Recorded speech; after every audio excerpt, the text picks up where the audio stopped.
For nearly a century, Utah has had a higher percentage of college-educated women than the rest of the nation.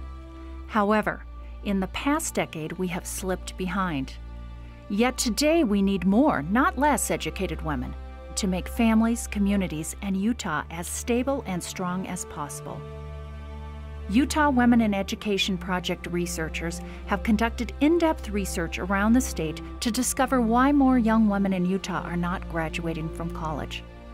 Our research team has collected data to try and understand why young women in Utah are making the college decisions they are, like not going to college at all, maybe going 1 or 2 semesters and dropping out, or going long enough to earn college degrees.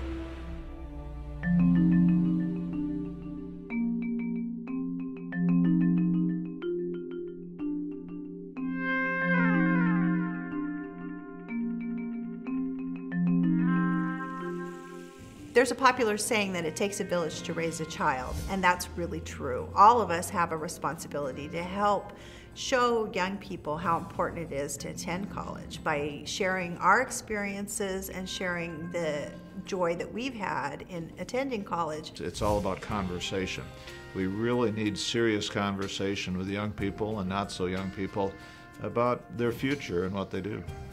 All of us have an obligation to one another to help young women understand their own value and how by going to college and finishing college, they can be a much more well-rounded person. If you picture a completed puzzle being a young woman who graduates from college, we believe the pieces of the puzzle are those who influence them, like family, school employees, and other influential individuals. We found in our research that Utah families, the parents, the siblings, the relatives, are incredibly influential in the decisions of young women to go to college. We interviewed 2 large Utah families, the Watkins and the Livingstones. Each of these families has a strong record of graduating daughters. We wanted to go into the home to find out what kind of positive influences that a family can do to help their daughters, want to go to college. And what they told us supported our findings.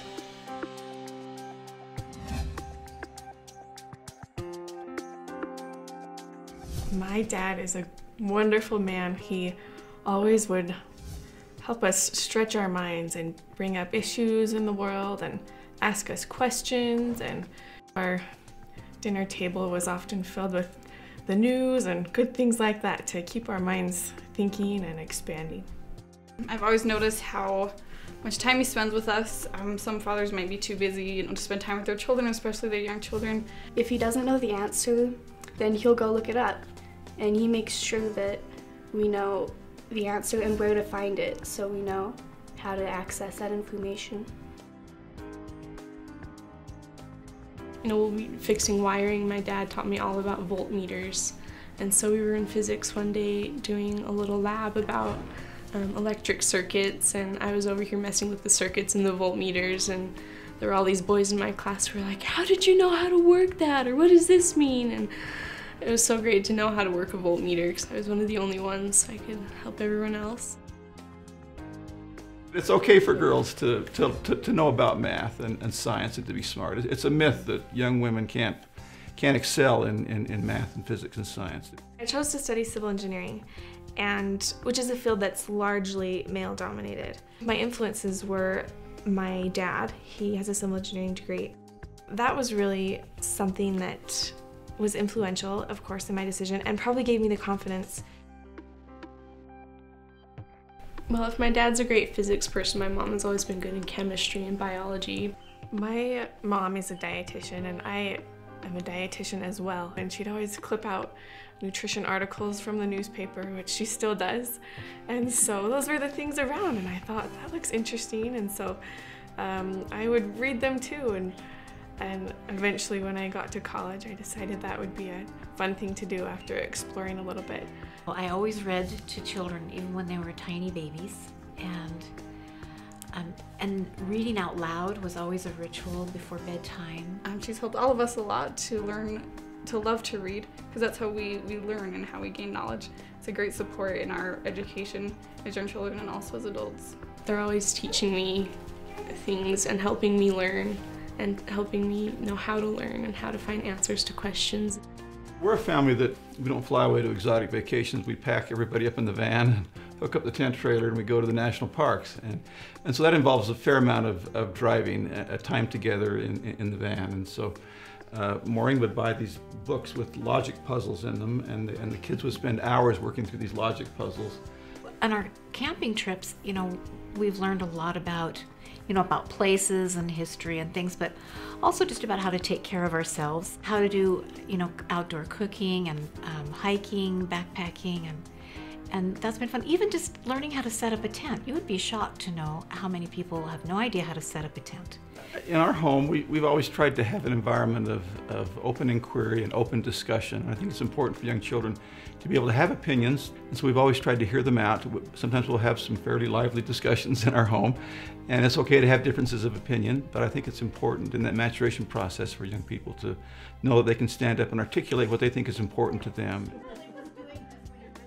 There was not only that firm expectation that we would go to college, but I also appreciate that they provided a lot of confidence for us that we can do it, that we were smart and that we could go and work hard and that we would be able to graduate and be successful. And That's just something you do, and that's something that you stick out, and it pays off when you do that.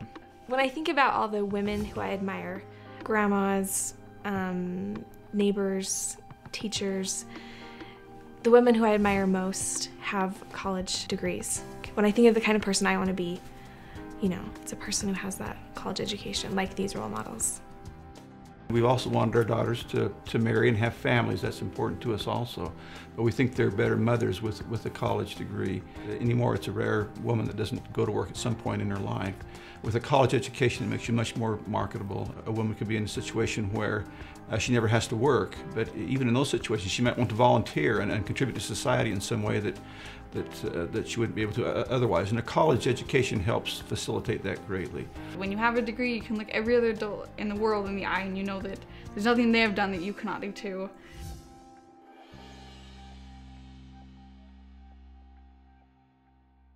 When we were young children, my dad did his doctorate when we came down here to BYU. My mom, I remember her taking some university classes. And so we saw them in school and learning. And that, I think, was a great example for us. I love school. I walk into a library and I think, man, there's so much to learn in here. It's so great. And I think that rubbed off though too, that they did. They loved education, they loved learning. I think that you can't help but to be affected by that as a child when you're growing up in that sort of an environment. My parents were really good teachers of showing us how to do things or fix things. Little red car. Yeah, little red car. We'd all have turns. It was an MG midget. It was $500. Yeah, it was horrible. It was nasty. In all the right places. Yeah. And he completely refinished it, and so we'd all take turns sanding a certain part of the vehicle. Everybody had a fender or a part of the vehicle. Yeah. So it was so fun to drive when it was all done. Well, I think a lot of things were more by example than by trying to talk kids into doing things. I think that lifelong learners really want to learn not just school learning. You can have a doctorate and you can tear a transmission apart. One Christmas, I was probably, maybe like 9 or 10, and Fisher-Price had come out with this really cool portable microphone thing that you could program the dial of your radio into the same frequency as the microphone. So you could talk into the microphone and hear your voice come out over the radio. He took us on a tour of southern Utah and used the microphone to give us all the lowdown of the different areas we were in. That's just a part of our lifestyle, is that we're going to go to school, we're going to, further our education. I think we just automatically knew. We just all felt it was kind of expected. Once you graduate high school, you go on to college, because I think it just betters you as a person.